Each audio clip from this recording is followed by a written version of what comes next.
আজকে তো আমরা গুপ্তধন নিয়ে যাব। আরে এই দিক দিয়ে তো কোনো রাস্তা দেখতে পাচ্ছি না। আরে ভাই এদিকে তো কোনো রাস্তা নেই, কিন্তু ম্যাপে তো দেখাচ্ছে এইদিকেই রাস্তা। কি বলছিস এইখানে রাস্তা? দাঁড়া একটা হাত বাড়িয়ে দেখি।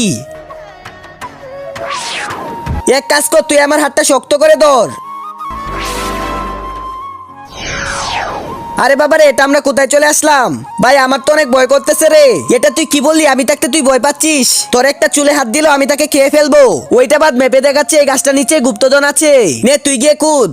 আচ্ছা ঠিক আছে, আমি যাইতেছি। ইয়া, ওরে বাবা রে। আরে বাপরে, কোমরটা ভেঙে দিল রে। ওরে বাবারে নাক। এইখান থেকে তোমরা যদি গুপ্তধন নিতে চাও তাহলে তোমাদের মধ্যে কারো একজনের কিডনি আমাকে দিতে হবে, বা কারো একজনের মাথা আমাকে দিতে হবে। তোমরা যদি দাও তাহলে আমি তোমাদের গুপ্তধন দেবো, না হলে আমি তোমাদের দুজনকেই মেরে ফেলবো। বন্ধুরা, এরপরে কি হয়েছিল সেটা দেখার আগে ও ভাই, কষ্ট করে একটা লাইক একটা সাবস্ক্রাইব করে দাও না প্লিজ। এরকম করো কেন? তুমি শুধু বলো কিডনি লাগবে না গলা লাগবে।